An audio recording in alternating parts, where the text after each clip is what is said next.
Hello friends, welcome to banker study Hindi special. मैं पीयूष यादव आपका बहुत बहुत स्वागत करता हूं आपकी अपनी फैमिली में।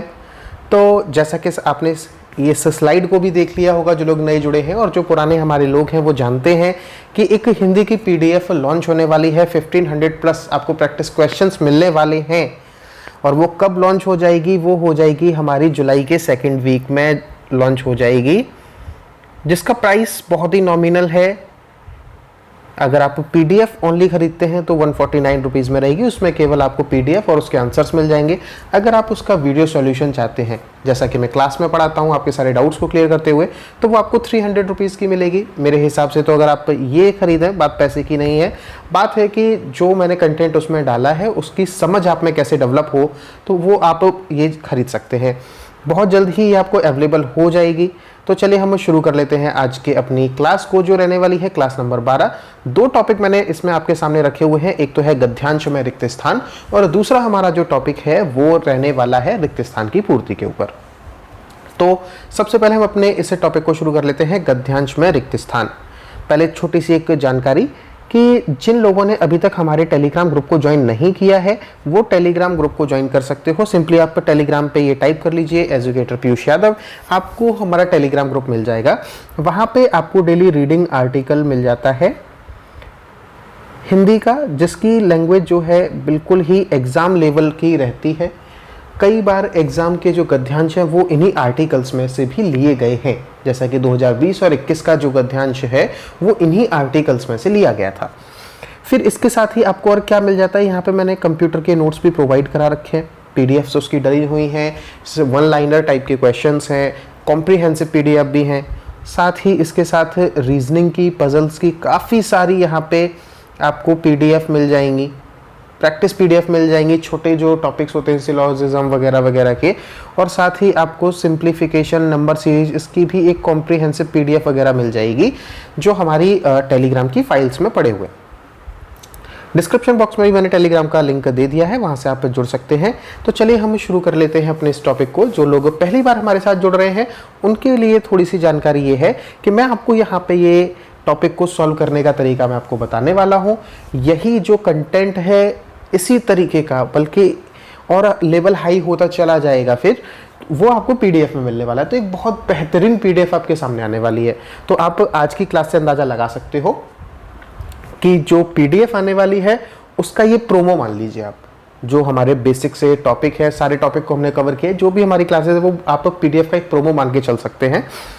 तो इसको सॉल्व करने का तरीका क्या होता है, मैंने आपको यहाँ पे सिखाया था कि कई सारे लोग ये कहते हैं कि आप साथ के साथ में इस टॉपिक को सॉल्व करते जाइए, लेकिन आप कभी भी इस चक्कर में मत पड़िए कि आप इसको साथ में सॉल्व करें। मैंने हमेशा ही कहा है कि सबसे पहले आप इस गद्यांश को पढ़ लीजिए। मुश्किल से मुश्किल 1.5 मिनट लगता है। और आज जो भी लोग इस क्लास को देख रहे हैं वो मेरे साथ में इस गद्यांश को पढ़िए, जिससे आपको ये समझ में आ जाए कि एग्जाम में गद्यांश को किस तरीके से पढ़ना है।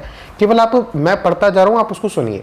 जो भी लोग जुड़े हो वो सिर्फ यही काम करिए कि आप इसको सुनिए कि आज बड़े डैश का दिन है कि छोटे से नगर बलिया में हम इतने मनुष्यों को एक बड़े उत्साह से एक स्थान पर देखते हैं। इस अभागे आलसी देश में जो कुछ हो जाए वही बहुत है। हमारे डैश लोग तो रेल की गाड़ी हैं, यद्यपि फर्स्ट क्लास, सेकंड क्लास आदि गाड़ी बहुत अच्छी अच्छी और बड़े बड़े महसूल की इस ट्रेन में लगी हैं, पर बिना इंजन सब नहीं चल सकती। वैसे ही हिंदुस्तानी लोगों को कोई डैश हो तो ये क्या नहीं कर सकते। इनसे इतना कह दीजिए, का चुप साध रहे बलवाना, फिर देखिए डैश को अपना बल कैसे याद आता है। सो बल कौन याद दिलावे, या हिंदुस्तानी राजे महाराजे, नवाब, रईस या हाकिम। राजे महाराजों को अपनी पूजा भोजन झूठी गप से छुट्टी नहीं। डैश को कुछ तो सरकारी काम घेरे रहता है, कुछ बाल घुड़दौड़ थिएटर में समय लगा। कुछ समय बचा भी तो उनको क्या गरज है हम गरीब गंदे काले आदमियों से मिलकर अपना अनमोल समय खोवें। बस वही मसल रही, तुम्हें गैरों से कब फुर्सत, हम अपने गम से कब खाली। चलो बस हो चुका मिलना, न हम खाली न तुम खाली। पहले भी जब आर्य लोग हिंदुस्तान में आकर डैश थे, राजा और ब्राह्मणों के जिम्मे यह काम था कि देश में नाना प्रकार की विद्या और नीति फैलावें। और अब भी ये लोग चाहे तो हिंदुस्तान प्रतिदिन क्या डैश बढ़े। अब भी ये लोग चाहें तो हिंदुस्तान प्रतिदिन क्या डैश बढ़े, पर इन्हीं लोगों को निकम्मेपन ने घेर रखा है। हम नहीं समझते कि इनको लाज भी क्यों नहीं आती कि उस समय में जब इनके पुरखों के पास कोई भी सामान नहीं था, तब उन लोगों ने जंगल में पत्ते और मिट्टी की कुटियों में बैठ करके बांस की नालियों से जो ताराग्रह आदि भेद करके उनकी गति लिखी, वह ऐसी ठीक है कि 16 लाख रुपए की लागत की विलायत में जो डैश बनी है, उनसे उन ग्रहों को भेद करने में भी वही गति ठीक आती है। और जब आज इस काल में हम लोगों को अंग्रेजी विद्या के और जनता की उन्नति से लाखों पुस्तकें और हजारों यंत्र तैयार हैं, तब हम लोग निरी चुंगी के डैश फेंकने की गाड़ी बन रहे हैं। ये हमारे भारतेंद्र हरिश्चंद्र जी का एक निबंध है, भारत वर्षोन्नति कैसे हो सकती है, उससे मैंने ये लिया हुआ है। तो यहाँ पे एक आपको अंदाजा लग गया है कि किस दिशा में इस गद्यांश को ले जाने की बात कही गई है। यहाँ पे वो क्या कह रहे हैं कि हमारी यहाँ के जो लोग हैं वो किस तरीके के आलसी हैं, उनको हम क्या नहीं करवा सकते। और उन्होंने एक प्राचीन एग्जाम्पल भी दिया है कि किस तरीके से उन्होंने जो ताराग्रह या नक्षत्रों की जो गति बनाई थी वो आज वही निकली है। तो कुल मिला के एक जो कॉम्प्रिहेंसिव समझ है वो आपके अंदर डेवलप हो गई है। अब हम इनके क्वेश्चंस की तरफ चलते हैं और हम इनके आंसर्स को टैकल करने की कोशिश करते हैं। तो सबसे पहले हमारा जो क्वेश्चन है वो रहने वाला है ये कि आपको बताना है कि पहले नंबर पे क्या आएगा कि आज बड़े डैश का दिन है। कैसा दिन है? देखिए आज मैं आपको टाइम दिखा देता हूं, जरा मैं थोड़ा सा डेडिकेशन अपना दिखा रहा हूं आपको। चलिए मैं दिखा दूंगा अभी टाइम, पहले आप इसको करिए। आज बड़े डैश का दिन है, तो किसका दिन है? विषाद का दिन है। अब सबसे पहली चीज, बड़े उत्साह से एक स्थान पे देख रहे हैं आप, ये इस बात को दिमाग में रखिए। मैंने कितनी बार कहा है कि सेंटेंस के सेंस को समझने की कोशिश करिए। अगर उत्साह है तो कैसा दिन होगा? कोई भी निगेटिव चीज तो इसमें नहीं आएगी, निगेटिव नहीं आएगी, विषाद हट जाएगा। ठीक है, फिर उसके बाद आज बड़े आश्चर्य का दिन है कि छोटे से नगर बलिया में हम इतने मनुष्यों को एक बड़े उत्साह से एक स्थान पर देखते हैं। क्या आज बड़े आनंद का दिन है।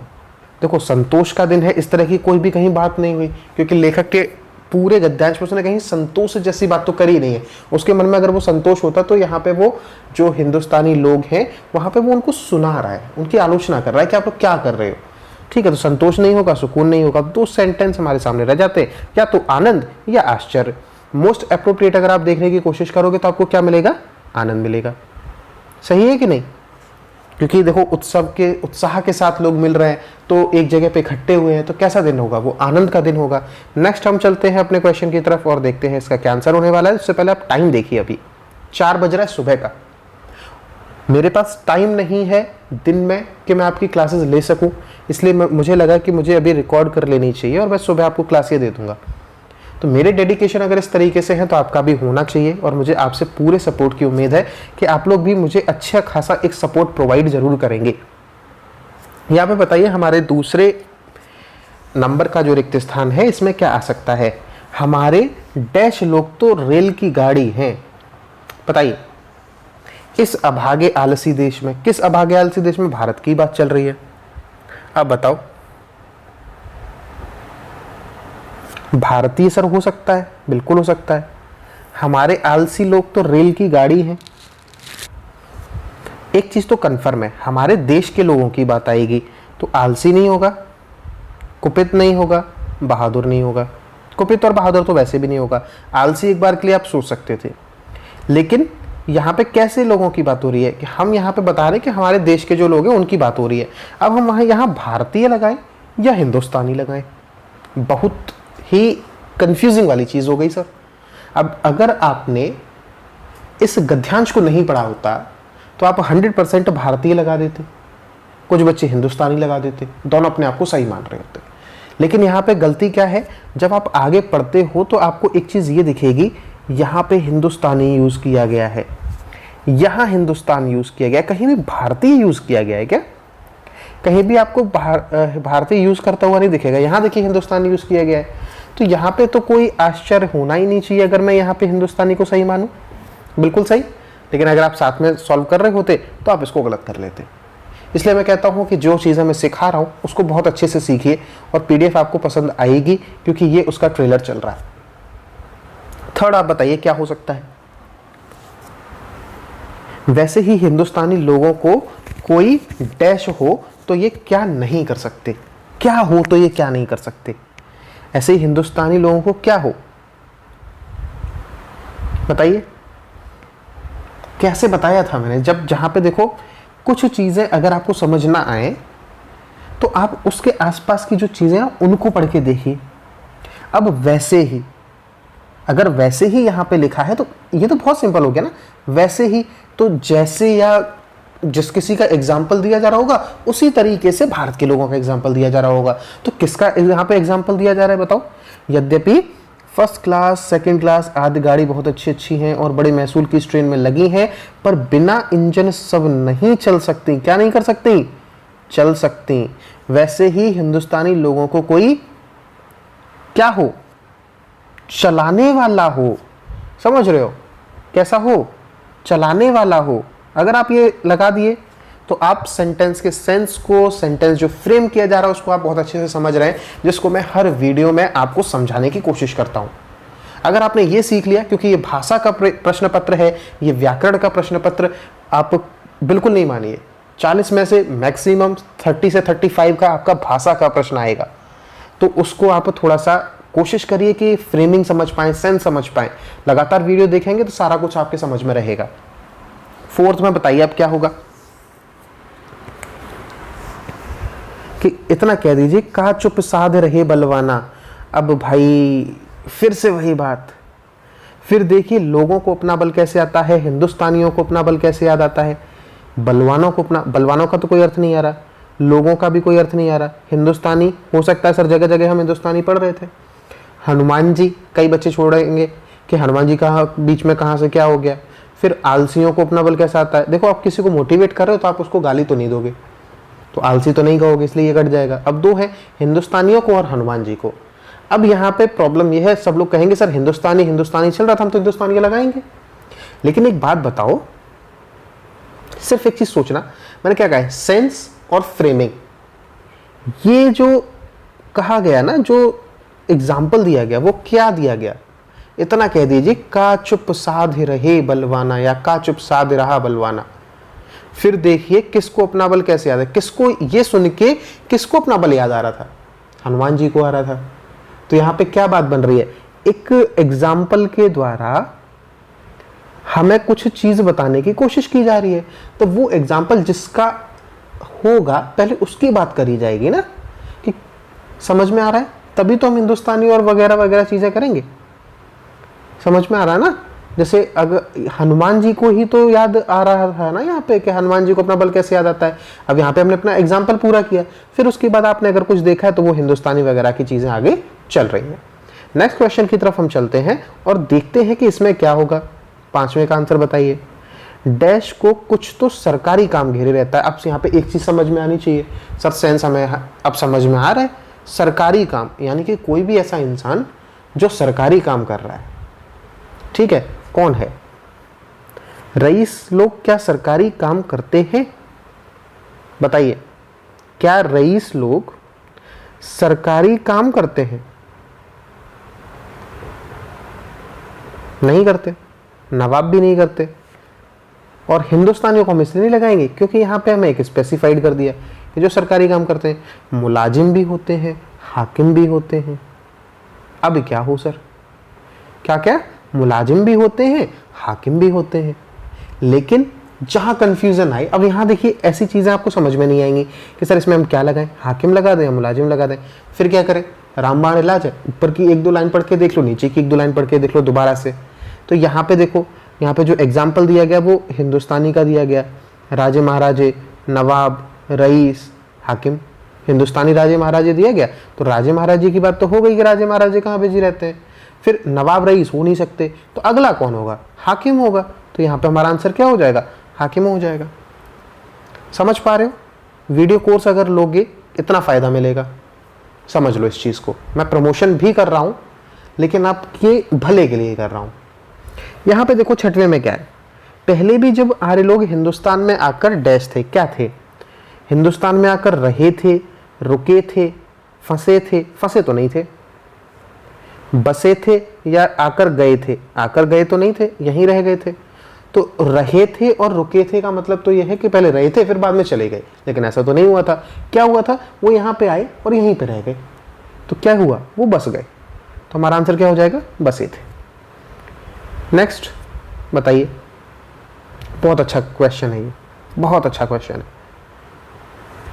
कहाँ पे है? देश में नाना प्रकार की विद्या और नीति फैलावें और अब भी ये लोग चाहें तो हिंदुस्तान प्रतिदिन क्या डैश बढ़े, प्रतिक्षण बढ़े, प्रतिदिन क्या हर रात बढ़े। अब सर देखो, प्रतिदिन के हिसाब से हर रात वाला तो जो फ्रेमिंग है वो बैठेगी नहीं।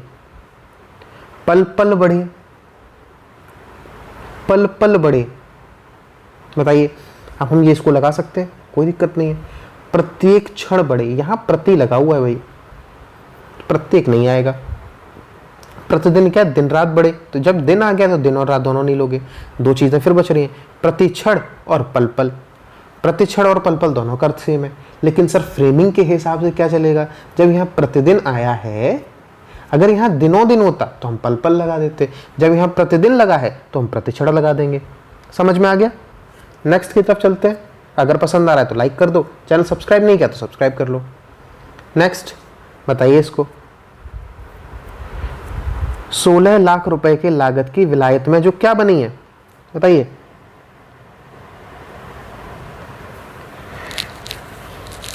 मशीनें बनी है, टेलीस्कोप बना है, दूरदर्शी बना है, दूरबीन बना है, तारागृह बना है। तारागृह तो नहीं बना था। दूरदर्शी क्या होता है? दूरदर्शी वो तो व्यक्ति के लिए यूज किया जाता है, तो ये भी हट जाएगा कि वो दूरदर्शी व्यक्ति है। टेलीस्कोप, मशीन है, दूरबीन, तीनों चीजें हो जाएंगी। लेकिन सबसे बड़ी चीज क्या है? हमें यहाँ पे तारागृह की आद को बेधना है, यानी कि उनकी गति को हमें देखना है। हम किसका यूज करते हैं? मशीनों का यूज करते हैं, टेलीस्कोप का करते हैं, दूरबीन का करते हैं। सर मशीनों का करते हैं, लेकिन उसके लिए हमें स्पेसिफिक शब्द मिल गए, तो यह भी हट जाएगा। अब आता है टेलीस्कोप करें सर या दूरबीन करें। अब आप मुझे ये बताओ, इस पूरे गद्यांश को जब आपने पढ़ा तो आपके अंदर एक भाव क्या आ रहा था? क्या यहाँ पे इंग्लिश की बात हो रही है या हिंदी की बात हो रही है? सर हर जगह हिंदी को ही कहा जा रहा है। कहा जा रहा है कि नहीं कहा जा रहा है? तो जब हिंदी कही जा रही है तो टेलीस्कोप हट जाएगा, क्या हो जाएगा? दूरबीन हो जाएगा। ये भाषा है गद्यांश की जो हमें ये लेने के लिए मजबूर कर रही है। भाषा के आधार पे हमने दूरबीन को सही माना है। अब नेक्स्ट आ जाइए। भाषा के आधार पे क्या? गद्यांश जो भाषा डिमांड कर रही है उस आधार पे। ये हमारा आज का है कि हम लोग निरी चुंगी के डैश फेंकने की गाड़ी बन चुके हैं। क्या फेंकने की गाड़ी बन चुके हैं? कुछ फेंका जा रहा है। तो क्या फेंका जा रहा है? विद्या नहीं, दूरबीन नहीं, फल नहीं, अंग्रेजी फेंक रहे हो नहीं, कतवार फेंक रहे हो यानी कि कूड़ा फेंकने की गाड़ी बन रहा है। जो भी कुछ आप फेंक रहे हो निरी चुंगी के कूड़ा फेंकने की आप गाड़ी बन रहे हैं। तो ये हमारा आंसर हो जाएगा। अब यहाँ पे मैंने आपको देखिए कतवार कैसे सिलेक्ट किया कि ये ऑप्शन मेरे नहीं हो सकते, तो ये एलिमिनेशन से मिल गया। तो इस पूरे गद्यांश में हमने क्या क्या सीखा? हमने सीखा कि सेंस क्या होना चाहिए, सेंटेंस का फ्रेम कैसे होना चाहिए, गद्यांश की जो लैंग्वेज है वो क्या होनी चाहिए, उस आधार पे आप डिसाइड कर सकते हो। हम एलिमिनेट कर सकते हैं ऑप्शन को। तो यहाँ पे अगर आप देखो तो हमने एक ही टाइप के प्रश्न में, यानी कि केवल 9 प्रश्नों में हमने गद्यांश में रिक्त स्थान की पूर्ति या क्लॉज टेस्ट को करने के क्या क्या तरीके हैं उनकी हमने आज क्या कर ली? चर्चा कर ली। और इससे पहले भी मैंने जो आपको कराया था वो भी आप क्लास देखना। हर क्लास में आपको इतना सीखने के लिए मिलेगा कि जब आप एग्जाम में पहुंचेंगे तो आपको बिल्कुल भी डर नहीं लगेगा। लेकिन हाँ, अगर जहाँ पे कंफ्यूजन, घोर कंफ्यूजन है तो वहाँ पे टिक करने से बचना, अदरवाइज आप अपने नंबर्स को खोलोगे। यहाँ पे ये आपके सामने आंसर है, चाहो तो स्क्रीनशॉट ले सकते हो और पढ़ सकते हो। पढ़ने में आपको एक अच्छा सा गद्यांश मिल जाएगा। अगले टॉपिक की तरफ आते हैं, रिक्त स्थान। जी हाँ, एक बार फिर से जो लोग स्किप कर गए होंगे उनके लिए कि एक PDF लॉन्च होने वाली है, पूरी जानकारी मैं दे चुका हूँ। प्राइस आपके सामने लिखी हुई है। वीडियो सॉल्यूशन लेते हो 300, अदरवाइज 149। जुलाई के 2nd वीक में ये PDF आ जाएगी। सबसे पहला क्वेश्चन है, इसको आपको सॉल्व करना है। चलिए, विश्व हिंदी दिवस हिंदी को एक डैश भाषा के रूप में मान्यता देने का एक अवसर है। डैश दिवस का उपयोग भारतीय भाषा के उपयोग के साथ साथ हिंदी के उपयोग और प्रचार के साथ चल रहे मुद्दों के बारे में डैश फैलाने के लिए किया जाता है। अब देखो रिक्त स्थान करने का तरीका क्या है। रिक्त स्थान करने का तरीका हमारा सर सिंपल सा ये है कि जहां पे रिक्त स्थान को हम पकड़ सकते हैं, जहां पे हमें पता है कि यहाँ तो यही शब्द आएगा, पहले तो आप उसको पकड़ लीजिए। अब यहाँ पे हमें क्या दिख रहा है, विश्व हिंदी दिवस, हिंदी को एक कैसी भाषा, अद्वितीय और सार्वभौमिक, दोनों ही शब्द आ सकते हैं सर। तो क्या हम इसके थ्रू जाए क्या? नहीं सर, अभी इसके थ्रू तो नहीं जाएंगे। फिर डैश दिवस का उपयोग करते हुए, किस दिवस का उपयोग करते हुए? हिंदी दिवस का। तो यहां से हमने एक ऑप्शन तो अपना हटा दिया। समझ में आ गया सर। नेक्स्ट, भारतीय भाषा के उपयोग के साथ साथ हिंदी के उपयोग और प्रचार के साथ चल रहे मुद्दों के बारे में डैश फैलाने के लिए किया जाता है। हिंदी दिवस का उपयोग क्या फैलाने के लिए किया जाता है? क्या आक्रोश फैलाने के लिए? नहीं सर, उत्साह या जागरूकता। मोस्ट एप्रोप्रिएट क्या है? जागरूकता फैलाने के लिए किया जाता है। तो सर क्या हट जाएगा हमारा? ये भी हट जाएगा। अब सार्वभौमिक, अब अद्वितीय। अब आप आ जाओ, 3 तो हमने ऑप्शन अपने हटा लिए, 2 रह गए हैं। कंफ्यूजन होगा, एग्जाम में भी यही होता है, 2 ऑप्शन आपके रह जाते हैं। देख लीजिए आप किस तरीके से मैंने चीजें फ्रेम की हुई हैं। जो एग्जाम में होता है वो यहां भी हो रहा है। तो विश्व हिंदी दिवस हिंदी को एक कैसी भाषा के रूप में मान्यता देने का अवसर है। सर अद्वितीय भी हो सकता है, सार्वभौमिक भी हो सकता है, लेकिन फिर वही चीज जहां कुछ भी समझ नहीं आ रहा, कंफ्यूजन है। अब यहाँ गद्यांश तो है नहीं कि ऊपर की 2 लाइन और नीचे की 2 लाइन पढ़ने में समझ में आएगा। अब हम यहाँ क्या करेंगे, हम सेंस अपना लगाने की कोशिश करेंगे। तो इस सेंस के आधार पर आपसे क्या कहा जा रहा है, कैसा दिन हिंदी दिवस है? विश्व हिंदी दिवस है। तो अद्वितीय भाषा होगी या सार्वभौमिक होगी? सार्वभौमिक का अर्थ होता है एकदम से पूरी तरह से जो जुड़ा हुआ हो, सार्वभौमिक, सब जगह वो हो। तो वही तो यूज किया जाएगा ना। अगर आप विश्व हिंदी दिवस मना रहे हो तो यहाँ पे अद्वितीय नहीं आएगा, क्या आएगा? सार्वभौमिक आएगा, और हमारा ऑप्शन नंबर बी सही हो जाएगा। नेक्स्ट, पिछले सप्ताह यह लगने लगा था कि मणिपुर में शांति के लौटने में अब देर नहीं लगेगी। जिस तरह से डैश गृह मंत्री अमित शाह मणिपुर की राजधानी डैश गए और लगातार 4 दिनों तक वहां रहे, उससे यह साफ हो गया कि केंद्र सरकार अब इस राज्य को पटरी पर लाने में कोई कसर नहीं डैश चाहती है। एक तो चीज समझ में आई, यहाँ तो बहुत सिंपल है, कोई कसर नहीं छोड़ना चाहती है। तो ये 3 ऑप्शन तो अपने आप ही हट गए। देखो कुछ चीजें ऐसी होंगी ना जो जहां पे कुछ तो सिंपल मिले। छोड़ना, केंद्रीय, इम्फाल, ईटानगर। सर जानकारी तो फंस गई हमारी जीके पे। क्यों भाई? जब आपके पास 5 सब्जेक्ट पूछे जा रहे हैं तो आपको ऐसा क्यों लगता है कि हिंदी में अगर ऐसा कोई क्वेश्चन डल जाएगा तो वो गलत है? गलत तो नहीं है। उसके हिसाब से तो आप जीके भी अटेम्प्ट करने वाले हो। तो बताइए इम्फाल होगा या ईटानगर होगा? जिसने ये जानकारी है वो आप आंसर सही कर लोगे। मैं इसकी जानकारी अब आप ही के ऊपर छोड़ता हूँ। चलिए, हाँ, मैं ये चाहता हूँ कि आप लोग इसका आंसर कमेंट बॉक्स में बताएं बिना कुछ सोचे, इम्फाल होगा या ईटानगर होगा। ठीक है, मैं कमेंट बॉक्स में आपका इंतजार करूंगा। नेक्स्ट, जैसे आपकी जीके भी चेक हो जाएगी। कला का मूल उत्सव आनंद है। आनंद डैश है। सुंदर फूल देखने से हमें डैश प्राप्त होता है, पर उससे हमारा कोई स्वार्थ या प्रयोजन डैश नहीं होता। सर सिद्ध तो हर जगह लगा है, इसका तो कोई मतलब ही नहीं बनता। तो यहाँ तो कुछ सिद्ध ही आएगा। अब नेक्स्ट, फूल देखने से हमें क्या मिलता है? सुकून मिलता है या आनंद मिलता है या सुंदरता मिलता है? सर आनंद मिलता है। फूल देखने से सुकून मिलता है क्या या आनंद मिलता है? आनंद की सर बात भी हो रही है, तो सुंदर फूल देखने से हमें क्या मिलेगा? आनंद ही मिलेगा।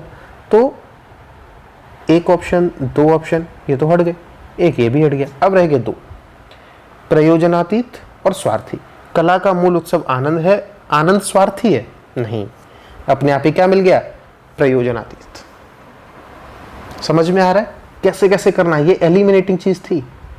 जहां चीजें समझ नहीं आएंगी, फ्रेमिंग करो, सेंस लगाओ, एलिमिनेट करो, सब करो। जो सिखा रहा हूं वो सब करो, 100% आपको चीजें मिल जाएंगी और आप हिंदी में तो बिल्कुल भी गलतियां नहीं करोगे।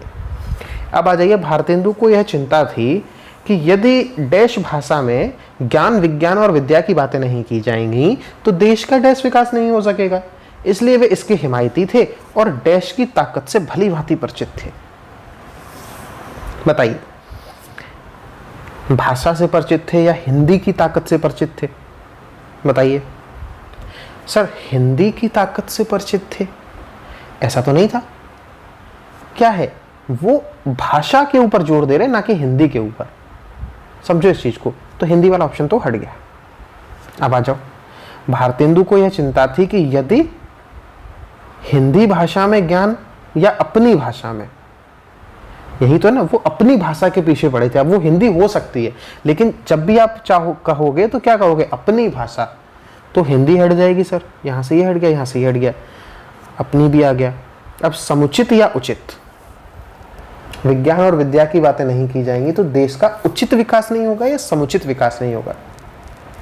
सम प्लस उचित एक पॉजिटिव वर्ड है, उचित से भी बढ़ के वर्ड है सर, यही तो आएगा, यही तो चाहिए, देश के विकास की बात है। तो ऑप्शन नंबर ए हो जाएगा, ये हमारा आंसर हो जाएगा। लास्ट क्वेश्चन है आपके सामने, जिन लोगों ने चैनल सब्सक्राइब नहीं किया है चैनल सब्सक्राइब कर लीजिए, शेयर कर दीजिए। अभी भी देख लीजिए, मैं आपके सामने सुबह लगा हुआ हूँ, अपनी नींद को छोड़ के लगा हुआ हूँ, तो कुछ तो रेस्पेक्ट आप भी करिए, फ्री में दिला रहा हूँ ये सारे कंटेंट आपको। निर्गुण भक्ति धारा की डैश शाखा के शीर्ष रचनाकार कबीर की कविताई पर यूं तो बहुत चर्चा होती रही है, लेकिन हर बार डैश की कविता एक नए डैश से भरी हुई दिखाई देती है। हम यहाँ सर एक चीज तो कर सकते हैं, निर्गुण भक्ति धारा की जो शाखा है वो कैसी है, वो ज्ञानाश्रयी है, तो प्रेमाश्रयी तो एक ही में आ रहा है, तो ये बाकी के हमारे एक ऑप्शन तो हटाई कम से कम। अब यहाँ पे कबीर, ज्ञान और प्रेम, दो में से छांटना है, तो लेकिन हर बार प्रेम की कविता तो बात ही नहीं करते। ज्ञान की कविता या कबीर की कविता, बताइए। कबीर के कविताई की बात चल रही है तो कबीर की कविता चलेगी, ज्ञान हट जाएगा। अब रह गए सर कबीर आस्वाद और उत्साह, बताइए।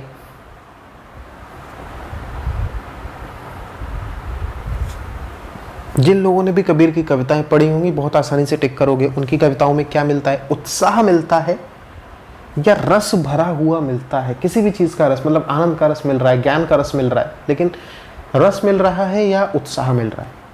कोई उत्साहवादी कवि तो नहीं थे, कैसे थे, ज्ञान के कवि थे और रस भरा होता था, ज्ञान भरा होता था, तो आस्वाद हमारा आंसर सही हो जाएगा उत्साह की जगह। ठीक है, तो ये थी आपकी आज की क्लास। उम्मीद है आप लोगों को ये क्लास से पसंद आई होगी।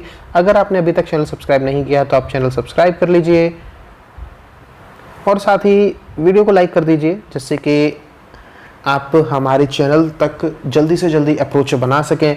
और शेयर जरूर करिए, क्योंकि मुझे इंगेजमेंट थोड़ा ज़्यादा चाहिए अपने चैनल पे, तो इसमें केवल आप लोग ही हेल्प कर सकते हो।